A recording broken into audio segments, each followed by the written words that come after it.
भारत चीन संबंध सामान्य नहीं, विदेश मंत्री।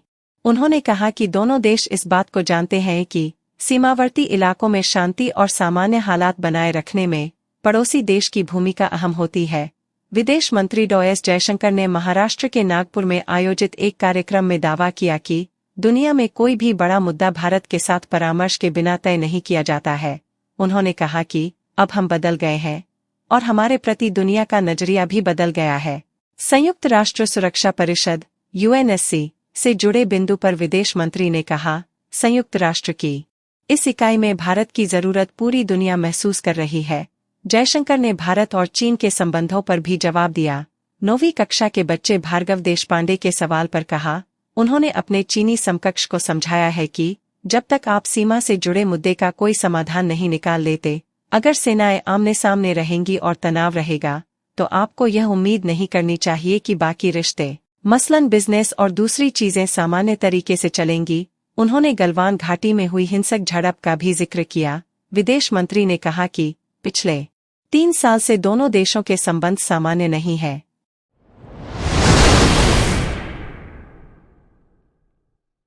भारत जापान के बीच हुआ सहयोग युद्धाभ्यास। इस युद्धाभ्यास में भारतीय तटरक्षक बल के 9 जहाज और 6 एयरक्राफ्ट शामिल हैं।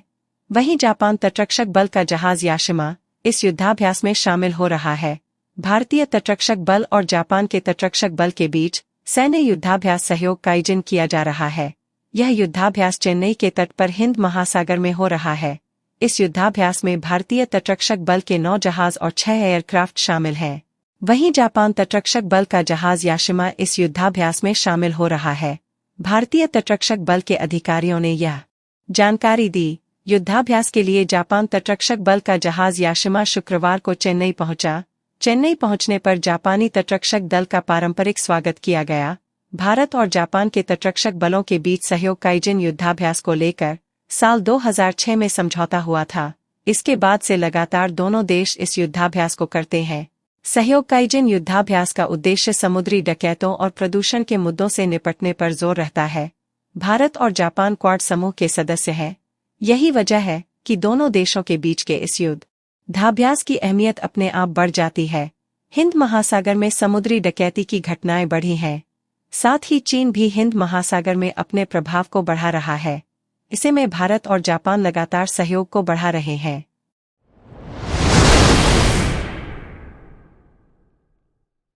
ठंड और प्रदूषण बढ़ा सकती है स्ट्रोक का खतरा। देश में कोरोना के बढ़ते मामलों के बीच दिल्ली में वायु प्रदूषण लंबे समय से गंभीर समस्या बनी हुई है। यहां हवा की गुणवत्ता पिछले कई महीनों से बेहद खराब स्थिति में दर्ज की जा रही है। स्वास्थ्य विशेषज्ञ कहते हैं, खराब एयर क्वालिटी का सेहत पर गंभीर दुष्प्रभाव हो सकता है। इतना ही नहीं, लंबे समय तक प्रदूषित हवा के संपर्क में रहने वाले लोगों में कई प्रकार की क्रोनिक और जानलेवा बीमारियों के विकसित होने का भी जोखिम हो सकता है। हवा की गुणवत्ता में सुधार के लिए अगर प्रयास नहीं किए गए तो ये सेहत के लिए बड़ी चुनौती बनकर उभर सकता है।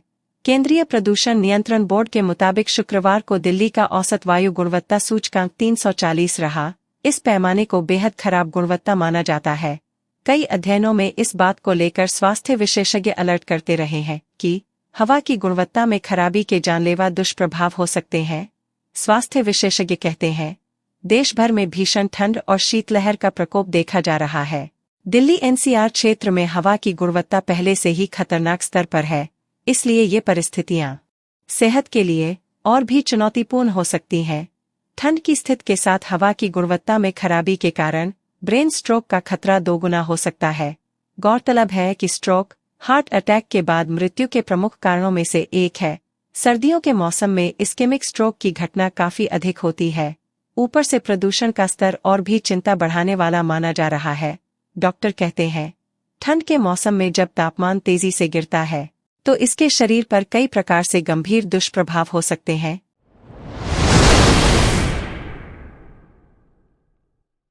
प्राण प्रतिष्ठा समारोह में नहीं जाएंगे शंकराचार्य। पुरी पीठाधीश्वर निश्चलानंद सरस्वती शनिवार को पश्चिम बंगाल के गंगा सागर मेले में हिस्सा लेने पहुंचे।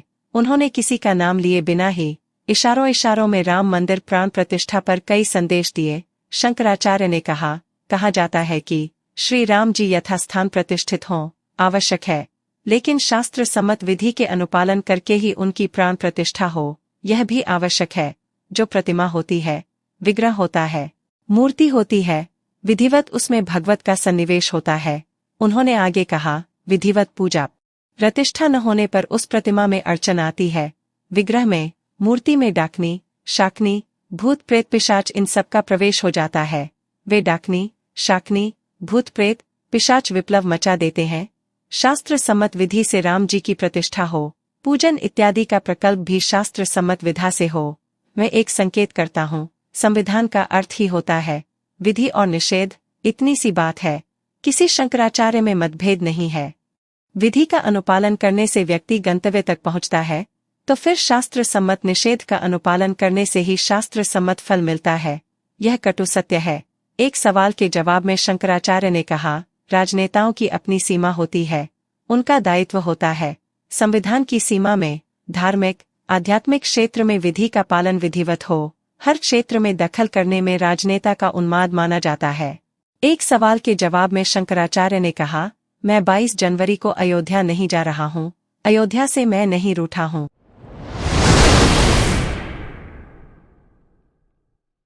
खुलेंगे इथेनॉल ईंधन स्टेशन। देश की शीर्ष refinery Indian oil corporation 300 ethanol ईंधन स्टेशन खोलेगी। केंद्रीय सड़क परिवहन मंत्री नितिन गडकरी ने शुक्रवार को यह ऐलान किया। पश्चिमी शहर पुणे में एक चीनी सम्मेलन के मौके पर गडकरी ने कहा, इथेनॉल पंप खोलने की मेरी मांग को पेट्रोलियम मंत्री ने स्वीकार कर लिया है। उन्होंने आगे कहा, इंडियन ऑयल ने देश में 300 इथेनॉल पंप शुरू करने का फैसला लिया है। भारत दुनिया में तीसरा सबसे बड़ा तेल आयातक और उपभोक्ता है। साथ ही यह अपने 2070 नेट शून्य कार्बन लक्ष्य को पूरा करने के लिए अपने कार्बन फुटप्रिंट को कम करने के लिए उत्सुक है। मीडिया रिपोर्ट के मुताबिक जापानी कार निर्माताओं की मांगों के बाद भारत के व्यापार विभाग ने स्वच्छ ऊर्जा स्रोतों की ओर शिफ्ट होने में मदद के लिए हाइब्रिड वाहनों पर टैक्स को कम करने का समर्थन किया है। इससे पहले केंद्रीय मंत्री ने गुजरात ग्लोबल समिट में कहा था कि वह भारत से पेट्रोल और डीजल को उसी तरह खदेड़ने के मिशन पर है जैसे भारत छोड़ो आंदोलन था। मंत्री जी ने कहा कि वायु प्रदूषण को रोकने और आयातित कच्चे तेल पर भारत की निर्भरता कम करने के लिए स्वच्छ और वैकल्पिक ईंधन के उत्पादन और इस्तेमाल को बढ़ाने की जरूरत है। उन्होंने कहा, मैं हाइड्रोजन, इलेक्ट्रिक और फ्लेक्स फ्यूल कारों में सफर करता हूं ताकि वैकल्पिक ईंधन का प्रचार कर सकूं। जिस तरह हमने अंग्रेजों को भगाने के लिए भारत छोड़ो आंदोलन चलाया था, उसी तरह मैं देश से पेट्रोल और डीजल को खदेड़ने के मिशन पर हूं।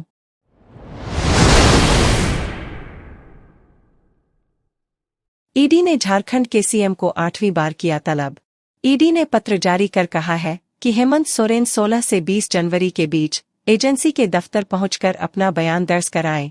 कुल मिलाकर ईडी की ओर से झारखंड के सीएम को 8वीं बार कथित भूमि घोटाले से जुड़े धन शोधन मामले में बयान दर्ज कराने के लिए बुलाया गया है। प्रवर्तन निदेशालय ने कथित भूमि घोटाले से जुड़े मनी लॉन्ड्रिंग मामले में मुख्यमंत्री हेमंत सोरेन को एक बार फिर तलब किया है।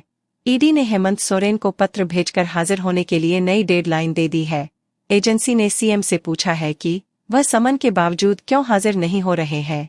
ईडी ने पत्र जारी कर रहा है कि हेमंत सोरेन 16 से 20 जनवरी के बीच एजेंसी के दफ्तर पहुंचकर अपना बयान दर्ज कराएं। कुल मिलाकर ईडी की ओर से झारखंड के सीएम को 8वीं बार कथित भूमि घोटाले से जुड़े धन शोधन मामले में बयान दर्ज कराने के लिए बुलाया गया है। इससे पहले हेमंत सोरेन ईडी की ओर से 7वीं बार समन जारी करने के बावजूद बयान दर्ज कराने नहीं पहुंचे थे।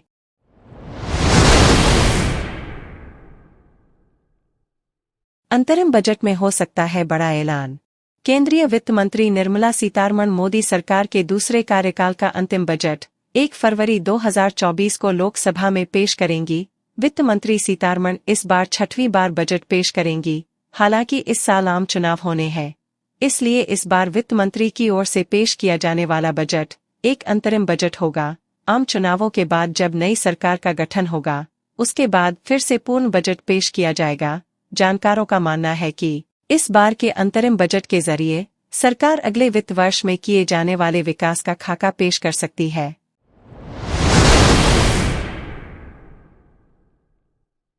गणतंत्र दिवस की परेड में मेड इन इंडिया पर जोर। राजपथ पर इस साल गणतंत्र दिवस की परेड में मेड इन इंडिया हथियार आकर्षण का मुख्य केंद्र रहेंगे। परेड के दौरान स्वदेशी हथियार जैसे LCH प्रचंड helicopter, Pinaka multi barrel rocket launcher और एंटी टैंक मिसाइल नाग का प्रदर्शन किया जाएगा। LCH प्रचंड हेलीकॉप्टर देश का पहला स्वदेशी मल्टी रोल कॉम्बैट हेलीकॉप्टर है, जिसे हिंदुस्तान एरोनॉटिक्स लिमिटेड द्वारा डिजाइन किया गया है। LCH प्रचंड ग्राउंड अटैक और हवाई हमले में सक्षम है।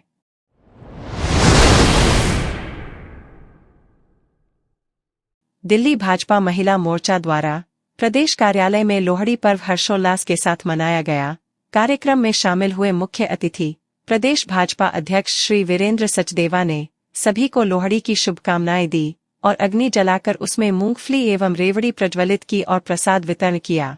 प्रदेश महिला मोर्चा अध्यक्षा श्रीमती ऋचा पांडे मिश्रा के नेतृत्व में हुए कार्यक्रम में प्रदेश उपाध्यक्ष श्रीमती योगिता सिंह, श्रीमती लता गुप्ता, श्रीमती सुनीता कांगड़ा, प्रदेश मंत्री सुश्री बांसुरी स्वराज, प्रदेश प्रवक्ता श्रीमती शिखा राय, प्रदेश महिला मोर्चा महामंत्री श्रीमती सरिता तोमर सहित अन्य उपस्थित थे। मंच का संचालन मोर्चा महामंत्री सुश्री वैशाली पोद्दार ने किया।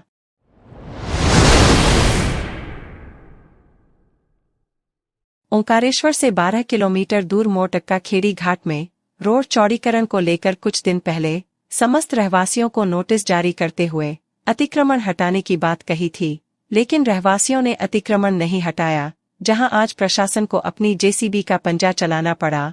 रोड चौड़ीकरण में बाधा बन रहे अतिक्रमण को प्रशासन ने शक्ति के साथ हटाना शुरू कर दिया, लेकिन काफी ज्यादा हंगामा होने लगा। वहीं प्रशासन व रहवासियों में बहस भी चली, लेकिन प्रशासन ने एक ना सुनी। जी, जैसा कि आपने बताया, मोरटक्का मार्ग में जो अतिक्रमण कार्रवाई रखने की ये हमारी एक सेट ड्रिल रहती है, जिसमें जब भी प्रशासन को आवश्यकता होती है, कहीं भी अतिक्रमण हटाने जैसी कार्रवाई होती है, तो पुलिस सुरक्षा तो वहाँ पर मौजूद रहती है। उसी के पालन में हम CM साहब, तहसीलदार साहब के साथ यहाँ पर कार्रवाई में उपस्थित होते हैं।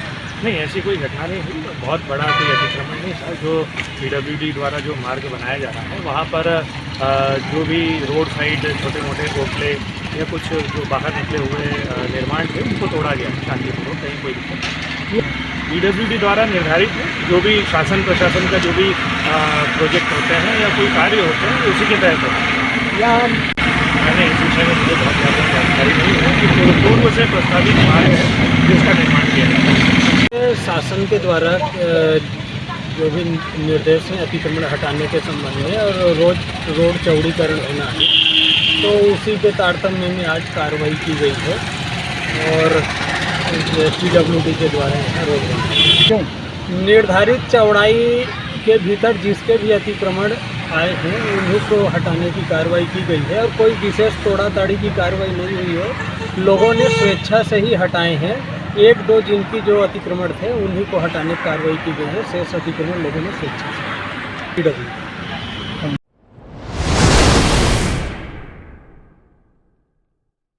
उत्तर प्रदेश के जिला बरेली की तहसील नवाबगंज के गांव ठिरिया वन्नोजान के राशन कोटेदार राम कुमार पर कम राशन दिए जाने के साथ ही चावलों में नमक मिलाकर गल्ला बांटने की शिकायत गांव के नरदेव, अशोक कुमार, मिश्री लाल, कुंवर सेन, अरविंद कुमार, लीलाधर, नारायण लाल आदि ने प्रदेश के खाद्य एवं रसद मंत्री, मंडल आयुक्त, DM, SDM के साथ ही आपूर्ति निरीक्षक सुनील भटनागर से की थी, जिस पर शनिवार को अवकाश होने के बाद भी आपूर्ति निरीक्षक सुनील कुमार भटनागर अपनी टीम के साथ ग्राम जा पहुंचे और कार्ड धारकों से कोटेदार के बारे में जानकारी की, साथ ही कई कार्ड धारकों के बयान भी दर्ज किए।